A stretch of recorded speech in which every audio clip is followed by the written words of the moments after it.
era sekarang yang semakin besar pertumbuhannya, tanpa kita sadari era globalisasi ini sangat cepat dan kita membutuhkan yang namanya skill untuk beradaptasi, adaptif dan kondisioner. Nah, di dalam kepemimpinan ini ada yang namanya jiwa leadership. Ada yang namanya visi dan misi organisasi. Dan semua akan tercakup dalam materi kita kali ini. Pada sesi kali ini kita akan membahas poin penting utama yang bersangkutan dengan komunikasi strategis, pengambilan keputusan yang adaptif, dan membangun kerja budaya yang solid dan kolaborativitas. Lanjut lagi kita singkat untuk mempersingkat waktu. Pengertian kepemimpinan adalah kemampuan mempengaruhi, mengarahkan, dan menggerakkan orang lain untuk mencapai tujuan bersama. Kepemimpinan merupakan bagian penting dalam fungsi bentuk organisasi. Tugas seorang pemimpin meliputi motivasi, koordinasi, membimbing, serta menciptakan budaya yang positif. Pendapat para ahli dibagi dua kelompok. Yang pertama ada Talen Chow atau Westler dan Masalah. Kepemimpinan adalah pengaruh antar individu melalui komunikasi, skill, proses bentuk, struktur, dan harapan dalam organisasi untuk mencapai tujuan bersama. Yang kedua, Raus dan Jeffrey, proses mempengaruhi aktivitas kelompok terorganisir menuju pencapaian tujuan. Proses pengaruh sosial yang membimbing dan memotivasi anggota organisasi untuk berkontribusi optimal. Selanjutnya ada sejarah dalam kepemimpinan. Dibagi dua kelompok, ada asal-usul kepemimpinan. Kelompok telah ada sejak manusia dari kelompok.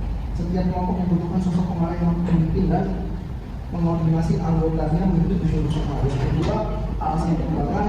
Keterbatasan individu mendorong kebutuhan kerjasama, kepemimpinan berkembang untuk mengatur kerjasama, menjaga peraturan, dan memastikan tercapainya tujuan organisasi secara efektif. Selanjutnya ada fungsi kepemimpinan. Yang pertama fungsi kepemimpinan organisasi kepada stakeholder serta unit komunikator yang menyampaikan informasi secara efektif. Ada fungsi pendukung, yaitu pemimpin juga berfungsi sebagai mediator dalam menyelesaikan konflik organisasi dan berkonsentrasi yang dilakukan seluruh anggota, maknanya menjaga hubungan kerja organisasi berjalan efektif. Selanjutnya ada jenis dan fungsi kepemimpinan. Yang pertama itu instruktif, yaitu komunikasi satu arah, memimpin, memerintahkan pelaksanaan keputusan. Yang kedua ada konsultatif, komunikasi dua arah dengan saran bawahan sebelum keputusan diambil. Yang ketiga ada partisipatif, yaitu bawahan dilibatkan aktif dalam pengambilan dan pelaksanaan suatu keputusan. Yang keempat ada delegatif, pemimpin mempercayakan wewenang kepada individu yang kompeten. Yang kelima ada pengendalian, yaitu mengatur aktivitas anggota secara terarah melalui bimbingan dan pengawasan. Bagian selanjutnya ada prinsip-prinsip kepemimpinan. Yang pertama, pemimpinan pelajari sepanjang hidup bukan bahan bawaan. Pemimpin sejati melayani, bukan melayani. Pemimpinan positif dalam bekerja menginspirasi tim. Yang kedua ada mampu membangun kerjasama yang solid dalam tim. Selalu belajar dan mengembangkan diri secara keseluruhan. Tujuannya itu menciptakan pengaruh positif mendukung keberhasilan organisasi. Kemudian di sini ada sikap pemimpin yang baik. Sikap positif, percaya kepada orang lain dan mendelegasikan tugas dengan bijak, menjaga keseimbangan hidup antara pekerjaan dan kehidupan pribadi, melihat setiap tantangan sebagai peluang untuk berkembang dan berinovasi. Dampak dalam kepemimpinan yaitu memiliki semangat kerjasama atau sinergi untuk mencapai tujuan bersama, mampu memperbaiki diri secara terus-menerus. Dampaknya dapat meningkatkan motivasi tim, menciptakan lingkungan kerja positif dan hubungan kerja yang kuat. Kemudian ada teori kepemimpinan. Sebelum tahun 1940 yaitu ada teori sifat. Teori sifat yaitu kepemimpinan dianggap bakat bawaan atau fokus pada karakteristik fisik dan kepribadian. Kemudian dari tahun 1940 sampai 1960 yaitu ada teori perilaku. Teori perilaku yaitu kepemimpinan dapat dipelajari dan dikembangkan melalui latihan dan pengalaman. Kemudian dari tahun 1960 sampai 1970 ada teori situasional, yaitu gaya kepemimpinan disesuaikan dengan kondisi dan situasi yang dihadapi. Kemudian dari tahun 1970 hingga sekarang ada teori kontemporer, yaitu kepemimpinan harus adaptif dan mampu bersaing di era modern. Kemudian kepemimpinan menurut Daniel Goleman yaitu kecerdasan emosional atau dalam kepemimpinan. Yang pertama ada kesadaran diri, memahami emosi dan dampaknya. Kemudian ada pengendalian diri, yaitu mengelola emosi secara efektif. Kemudian ada motivasi diri, dorongan internal untuk mencapai tujuan. Ada empati, memahami perasaan orang lain. Kemudian yang terakhir ada kemampuan sosial, yaitu membangun hubungan yang baik. Empati adalah kunci memahami kebutuhan bawahan dan menciptakan lingkungan kerja yang sportif. Selanjutnya ada karakteristik pemimpin efektif. Menurut teman-teman, karakter pemimpin seperti apa sih yang efektif mungkin? Nah, oke baik. Di sini saya menjelaskan sedikit. Pemimpin yang efektif adalah mereka yang mempunyai integritas diri dan stabilitas emosional. Sebagai pemimpin, kita dituntut untuk percaya diri, jujur, kita berani mengambil keputusan sekaligus bertanggung jawab atas segala resikonya. Selain itu, aspek lainnya adalah kemampuan menjaga komunikasi yang baik, tetap tenang dan adaptif, serta mengendalikan emosi di situasi sulit, dan juga memiliki dorongan kuat untuk mencapai target besar tim. Jika semua karakteristik tersebut diterapkan, hasilnya organisasi menjadi lebih terarah, tidak ada meningkat, dan juga pertumbuhan anggota tim semakin harmonis. Selanjutnya ada gaya kepemimpinan. Ada 4 gaya kepemimpinan. Yang pertama ada otoriter, yaitu keputusan diambil secara sepihak oleh pemimpin. Kepemimpinan ini efektif dalam situasi darurat atau krisis, seperti di negara Korea Utara. Kemudian selanjutnya ada demokratis, yaitu melibatkan bawahan dalam proses pengambilan keputusan. Tujuannya untuk meningkatkan motivasi dan partisipasi, contohnya seperti negara kita Indonesia. Selanjutnya ada delegatif, memberikan kebebasan penuh kepada bawahan yang kompeten dan mandiri untuk mengambil keputusan sendiri, contohnya seperti di negara Swiss. Yang terakhir ada transformasional, pemimpin fokus menginspirasi perubahan dan inovasi melalui visi yang kuat, seperti negara Singapura, yaitu dulu awalnya dia adalah sebuah pulau kecil, tapi Perdana Menteri Singapura yaitu Lee Kuan Yew, dia berhasil membuat Singapura menjadi lebih besar dan juga lebih digital negara, seluruh negara. Bahkan sekarang menjadi pusat pariwisata. Beberapa turis banyak yang mengunjungi ke Singapura karena airnya yang lumayan terkenal ya. Selanjutnya yang terakhir ada kesimpulan. Kepemimpinan adalah kemampuan mempengaruhi orang lain untuk mencapai tujuan bersama. Pemimpin memegang peran penting dalam keberhasilan organisasi. Kepemimpinan yang efektif membutuhkan prinsip yang kuat, fungsi yang jelas, pemahaman teori, dan karakter yang baik. Pemimpin efektif mampu beradaptasi dalam situasi dan kebutuhan organisasi. Intinya, pemimpin yang baik bukan mereka yang hanya memberi perintah, tapi mereka yang mampu menjadi teladan. Oke, selesai sudah apa yang sudah disampaikan. Tapi dari sampai situ, kalau kamu mempunyai quotes yang sangat bermakna untuk kepemimpinan di era zaman sekarang ini, mari kita dengarkan. Kepemimpinan bukan tentang menjadi besar, melainkan tentang membuat orang lain menjadi besar. Jadi quotes itu mempunyai arti yang sangat berarti. Kalau kalian mendengarkan ulang sekali lagi, kalian akan paham. Kalian paham nggak? Enggak. Sekali lagi, kepemimpinan bukan tentang menjadi besar, melainkan tentang membuat orang lain menjadi besar. Paham? Jadi ketika seseorang menjadi pemimpin, dia merasa diri itu besar. Karena apa? Dia memegang kendali semua apa yang perusahaan punya. Jadi mari ide itu kalian turunkan atau tuangkan dalam pertanyaan kepada kelompok kalian. Silakan. Mulai. Pertanyaan mulai.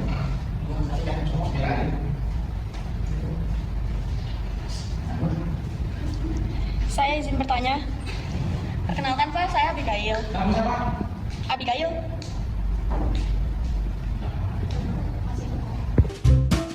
Oke, di materi kan ada jenis dan fungsi kepemimpinan.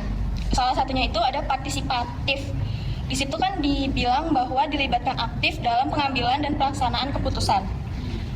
Kalau Anda suatu perusahaan, di sini kan dibilang bawahan dilibatkan aktif dalam pengambilan dan pelaksanaan. Kalau salah satu karyawan itu nggak dilibatkan, apakah perusahaan tersebut akan goyang keputusannya? Maksudnya kayak kurang atau nggak berpengaruh sama sekali? Karena kan di sini kan katanya bawahan dilibatkan aktif dalam pengambilan dan pelaksanaan keputusan. Kalau misalkan karyawan itu nggak mengambil keputusan atau nggak melaksanakan keputusan tersebut, apakah perusahaan itu akan berpengaruh atau tidak? Sekian, terima kasih. Ya, mungkin ada yang bertanya lagi. Satu deh. Hah? Satu doang. Apa lagi? Oh, ya. Ya, silakan. Teori kepemimpinan. Lalu yang lain itu ada teori dari semester dulu hingga saat ini itu teori kontemporer. Jadi pemimpin harus adaptif dan mempercayai modern. Dan sekarang sudah emang modern terkait dengan teknologi ini. Jadi bagaimana kalian tentang perkembangan teknologi merubah cara pemimpin dalam bisnis. jadi dari pertanyaan Kak Bigel, bagaimana misalnya bawahan tidak ikut serta dalam pengambilan keputusan, apa sih apa yang dampaknya? Ya, apa yang berpengaruh nggak ke perusahaan itu ya? Jadi kalau yang saya tangkap dalam secara intelektual atau internal, pengambilan keputusan tidak harus dan tidak wajib mengikut sertakan bawahan. Tetap ada dampaknya, tetap ada pengaruhnya. Pengaruh itu salah satunya kayak turnover berpengaruh buat masuknya karyawan. Kenapa bisa begitu? Kembali lagi, karyawan itu butuh motivasi dari atasan. Bila mana karyawan bawah ini tidak dapat diikutsertakan dalam pengambilan keputusan, kan ada jenjang apa namanya, menjadinya juga gitu kan. Dia butuh motivasi dari apa ya diucapkan, misalnya ketika pengambilan keputusan perusahaan penting nih, bawahan sebenarnya harus dilibatkan karena di bawahan itu ada atasan namanya leader, jadi ada tingkatan-tingkatannya. Nah, yang dipakai leadernya sebenarnya secara pemahaman. Oke. Jadi nggak terlalu berpengaruh gitu. Tapi tetap ada sisi negatifnya juga, contoh kayak over gitu. Oke. Kira-kira ada sambungan. Berarti kalimat bawahan itu perlu diganti nggak? Karena kan di PPT kalian kan bilangnya bawahan. Mungkin kalian bisa mengganti kalimat itu dengan kayak leadernya atau pemimpinnya gitu. Kalau bawahan kan mereka kan pasti ada universal kan ya, gitu. Penempatan kalimat di PPT kalian, apakah itu menurut kalian ada betul atau belum? Di kami tidak ada kalimat tapi kan itu perspektif ya, di kolom perspektif ya. Itu kami tidak menyebutkan yang namanya bawahan.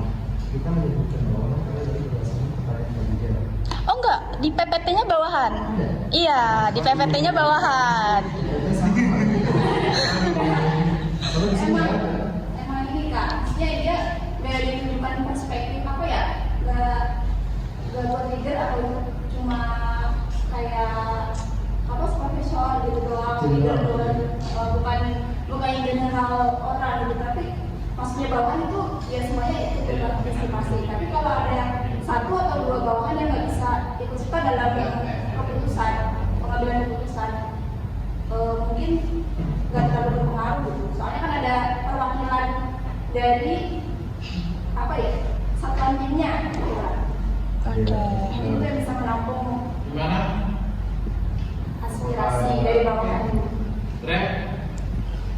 Begini, kan Pak nanya tes pertimbangan gitu, biar bisa jadikan putusan akhir evaluasi. Ketika ada suatu masalah nih, saya hati atasan, saya pastikan nanya itu dari apa nih masalahnya. Nah, leadernya menjawab, ternyata saya masih ada suatu keraguan, sehingga saya nanya lagi ke ranah tim yang ada. Masalahnya apa? Nanti saya tahu seperti ini. Mungkin Pak, makanya saya harus mengambilnya. Saya dia kita keputusan itu masalah dalam seperti ini. Pak, tapi ada dampaknya nggak Pak? Juga bahwa jangan dibawahan lagi ya? Apa ya? Tim yang lain. Tim lah, tim lah. Ketika kalau seperti tidak cepat dalam pelaksanaan Keputusan ya. ada dampaknya nggak Pak? Itu sebenarnya itu apa tim itu paling bawah ya, atau anak buahnya itu sebenarnya itu tidak ada dampaknya. Nah, tapi kan yang menjalankan itu adalah orang-orang terbawah diskusinya. Mungkin dia akan untuk kita harusnya seperti ini, kita udah tahu area loh, yang tahu lingkungan loh, gitu loh. Ini salah keputusannya, dan pada itu maka ini dilibatkan dalam nanti keputusan. Tapi namanya kadang atasan itu tidak melibatkan. Oke, seperti artinya Pak, nanti saya memandu lagi gitu. Kalau itu ada sebagai bahan evaluasi itulah masukan, gitu. Masukan tetap keputusan itu ada di situ. Ada kalian, gitu. Ada yang tidak itu, kan ada pimpinan kan cuma bebas, otoriter, sebagainya kan. Nah Nah kalau demokrasi itu kan komunikasi masih kenapa tim boleh menyampaikan aspirasinya. Demokrasi itu kan gimana tim terlibat itu kan. Nah, tergantung keyakinan apa yang dipakai di kalian. Apakah bilang otoriter dan udah keputusan ini aja jelas, ataukah mengapa demokrasi jadi mana nih pertimbangan kalian seperti ini saya belum keputusan seperti ini menurut saya bagaimana terlibatnya seperti itu gitu loh. Jadi kalau aku itu nggak ada dampaknya cuma harusnya seperti ini kita kan bisa sudah aman ini nggak bisa sebenarnya, tapi biarlah kita bukan tetap lalu keputusan mungkin kita jalankan sambil evaluasi. Satu lagi. Ya baik, saya akan menjawab pertanyaan Kak Adila. Tetap matanya dong, siapa? Adila. Kak Adila, iya. Adila, maksudnya? Sepemahaman saya ya, Kak. Silakan. Apa peran pemimpin di era modern untuk manajemen SDM gitu ya, kalau sedih.